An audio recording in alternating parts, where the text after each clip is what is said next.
welcome our viewers on Kennesaw Happenings. We got a special guest, not in the studio, but over Zoom. We're going to keep our distance this week.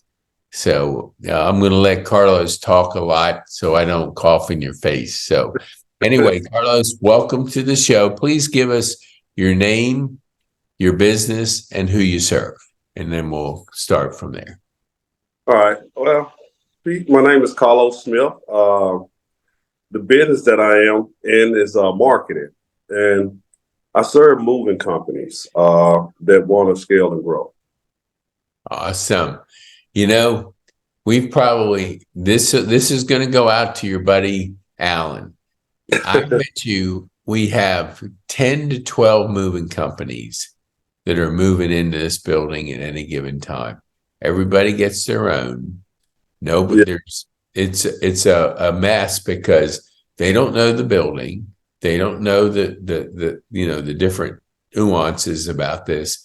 So we really want to narrow it down to a few that can really serve the building and the residents. So I think we're going to have a good conversation. And maybe you can lean on Alan because he's great one-on-one. But when it comes to the business side of like I said, come on, Alan, you get on my podcast. He's like, I'm too busy or something like that. So let's get back to you. Okay. So when you say marketing, tell our viewers what you're meaning about scaling and marketing. So within marketing and scaling, you need systems, right? So systems that can dictate how much it costs you to acquire a customer, which is customer acquisition, and also to be able to handle the legwork that you would usually pay somebody for, which is like getting people onboarded and booking loads into your services. Yeah, you said the word systems. I mean, I think I sleep with that word. I love it so much because I don't think anything happens unless you put systems in place. Yes. So for like our viewers, just generally, they'll hear different things. So give us an example of systems for the moving trade. For the moving trade, okay. What I mean by systems is like one of these last companies I just dealt with, good friend of mine. So I went overboard, and what I did was I actually built AI automated responder that's on his Facebook, that's on his Google, that's on his Instagram. Anytime they reach out to his business page, even text and missed call, the AI reach back out to them and get them and answer all their questions and get them the book. Yeah, that's so important because our time is the value that we only have 24 hours. Yeah. If you're doing things that aren't automated, because, the typical questions I'm sure come up in moving is when they're moving, how many boxes they're moving, and, what's your price or whatever, something like that. So those are kind of standard things that you're communicating with. And if you are like Alan calling every single person back, that's the time you can't put towards building your business. Yes. So how did you get into that business? Because I love it. So actually I am, and currently I have a credit company. And what I realized, I was like, it's not that I'm good at credit. It's like I'm really good at marketing and putting systems together. And I had a friend on my basketball team. We play at the concourse out here in Sandy Spring. Okay. And he was telling me about his moving business and how, his income significantly dropped. And when I looked at it, I did an audit of his business, and I was like, he's not visible. So we put these things in place for him, and now it's coming along, and he's coming along. Man, you're a blessing because I've known Alan for 5-6 years, and I've always said to him, Alan, you're like the best kept secret.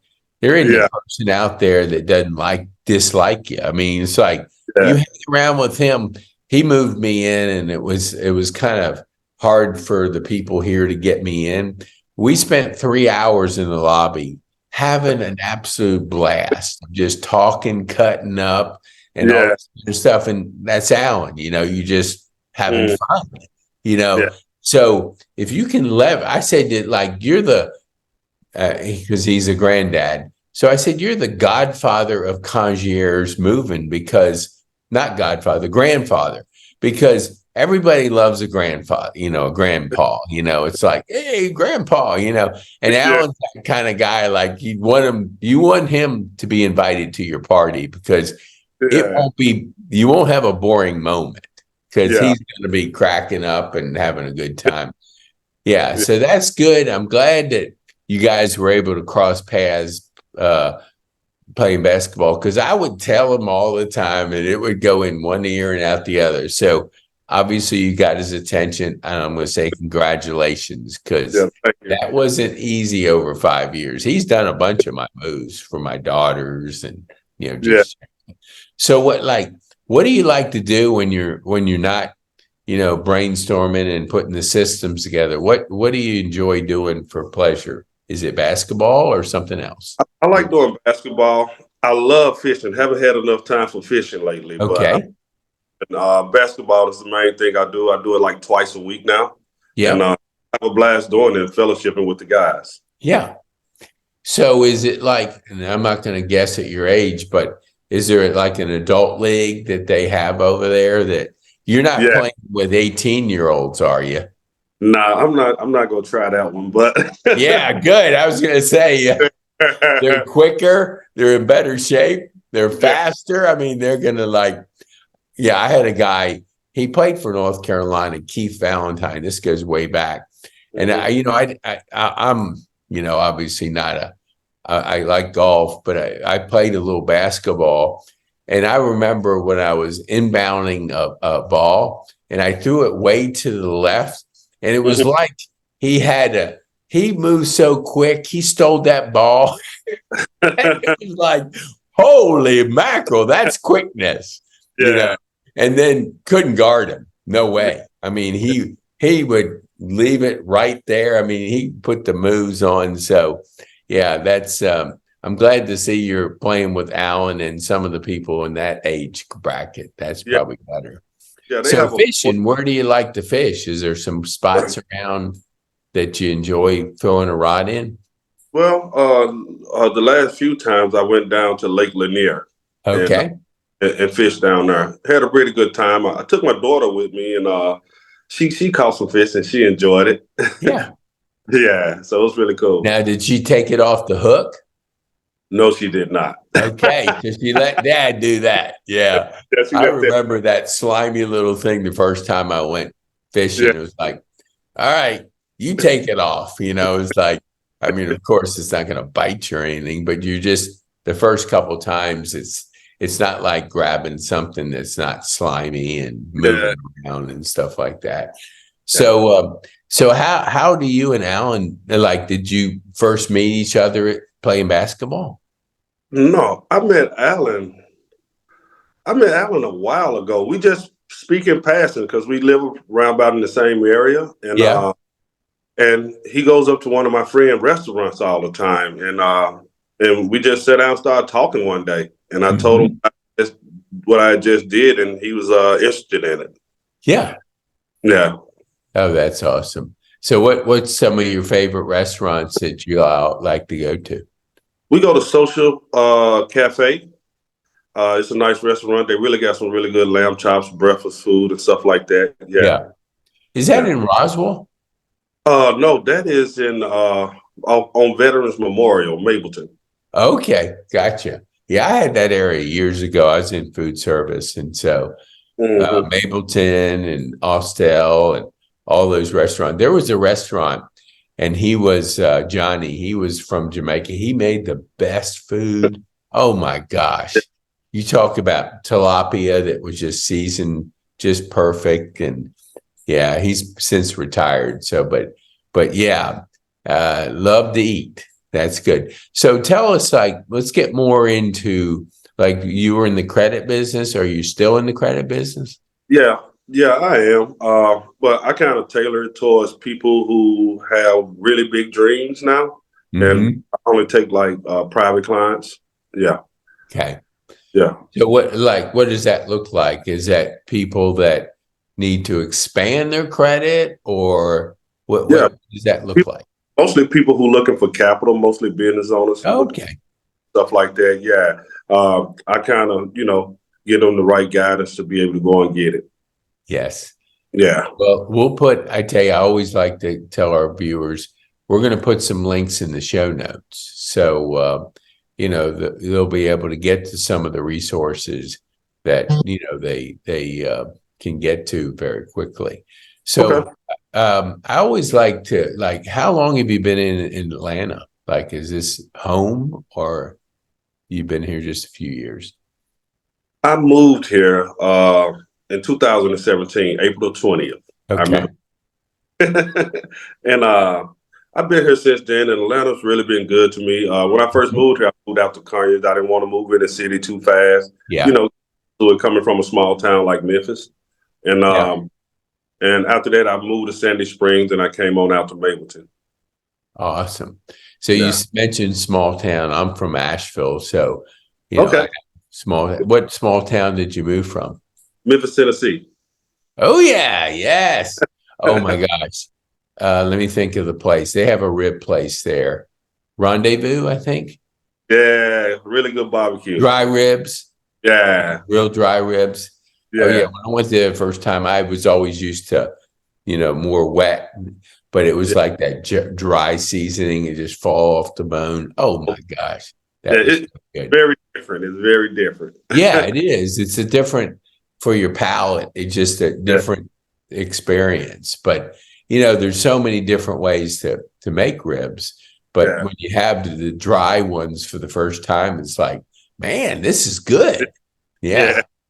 Yeah. Yeah. Do you like to cook and barbecue and anything like that?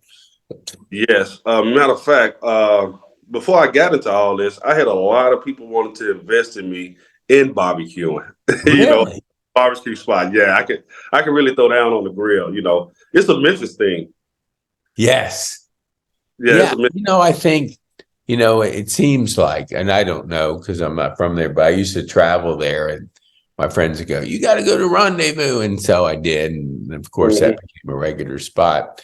So are you talking about do you just generally on a grill? Are you a green egger, or are you like anything in particular with barbecuing? Um, I could do pretty much anything on the grill, but Yeah.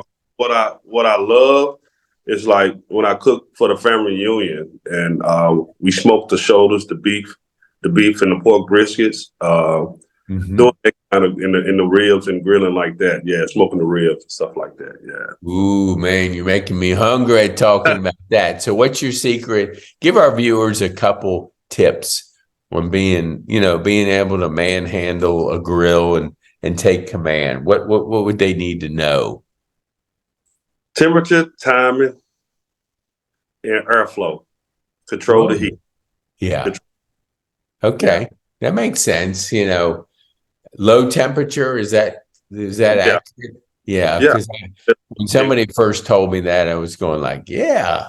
And How it long is wasn't until I ate the end result that I realized that because my brother, my son-in-law has like a green egg knockoff. hmm Might be a green egg.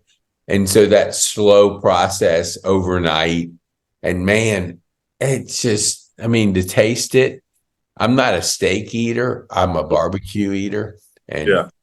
when you get barbecue that's been cooked like with the smoke and the seasoning and slow, I don't think there's anything better in the meat category. No, it's not. It's not. And when you get barbecue like this, like you have to have Yeah. it. Yes. Yeah. Yes. And it's That's not when I want every like a day. second stomach, Yeah. because it's so good. You just like, I can't stop. Yeah. Yeah. So what would you say, like, for our viewers that are interested, like I want to have some movers on it. You got to talk to Alan. You got to say, Alan, you got to get on the podcast. Man, Yeah. you got to shine on you, because the more people that know about you, and if you set up his systems and he can go more towards automation, because whenever I did business with Alan, it was just phone call. And there's nothing wrong with phone call, but I think a phone call to build relationships better than 5 o'clock tomorrow. Okay. Or how many boxes do you have? Those questions that come up every single time. If you don't have to spend time with that, you can spend time with building relationships. Yeah. So that's really good. And what is really, like, how did you get into the moving? Was it a friend, or what was that part was, that you moved into that market? that I really care about a lot, to get him back where he needs to be. And that's why I took so much and went overboard. And really, actually, I learned some myself, into doing that. Yeah. So for our people that don't understand AI and chat boxes and all that, give our viewers like a simple what they can understand to really get a grasp of the advantages of it. All right. So I was doing a conference call, and I was going over the AI with them. So I had somebody to go to the site, and we was demonstrating. So they went in there and said, "Hey, I want to move in about a week. Do you have any availability?" He said, "Yes, I do." Then they asked him how much it costs. And then the bot said, it told him, "Well, you can go here and get you a free quote, send them a link." And, after they got the link, they said, "Well, I don't know if you're the right company for me. If you tell me a joke," we were just playing around with it. He said, "If you tell me a joke, I'll book right now." So the bot told him a joke, a really funny joke at that, right? Really? It said, "Now sign up." Wow. That's clever, Yeah. And to think that that's going to happen automatically. Like at Automatically. 10 o'clock at night, you're sleeping, your bot could be chatting with your people and booking. All of a sudden you wake up, oh, I got 2 jobs booked this week, and you didn't even know about it Yeah. before you went to bed. That's really good. So where would people get a hold of you, Carlos? The site is socialblast.ai, and they can book a consultation, because what I like to do is look into the business before we actually move forward to see exactly what you need. Right. Yeah. So that's socialblast.ai. Awesome. And then a contact number, and we'll put them in the show notes too. But for our drivers that are listening, do you have a number to share with them? Yeah. It's 901-502-0320. Awesome. Well, we want to thank you, Carlos, for coming on, and you'll have to promise me you'll twist Alan's hand and say, get him on the show. I want a mover that really understands this building. He spent 3 hours in the lobby, so he understands it, but Yeah. he needs to be in here all the time. And if Yeah. you put the bot system in and free up his time, he'll smooth with anybody and they'll like him. I mean, it's crazy the way he is. So we always let our guests have like the last insight or what our viewers can take away that might be helpful for them. What would you share with our viewers? Always have a mindset of growth when you're in business, and don't be scared to try out new things, because right now the business space is moving really fast, especially with AI. And if you don't try to apply some of these principles, it might get scary for you, because it's moving at the speed of light. Yes. Good advice. I mean, we think alike. I always tell people, if you're not going to do it, your competitor is. And Yes. if your competitor does it before you do it, you can wake up one day and see that you don't have as much business as you used to. Yeah. So, Carlos, thank you so much for being on the show, and we really appreciate you spending some time with us. And thank you too as well, Pete, for having me. Okay. All right. You have a great night.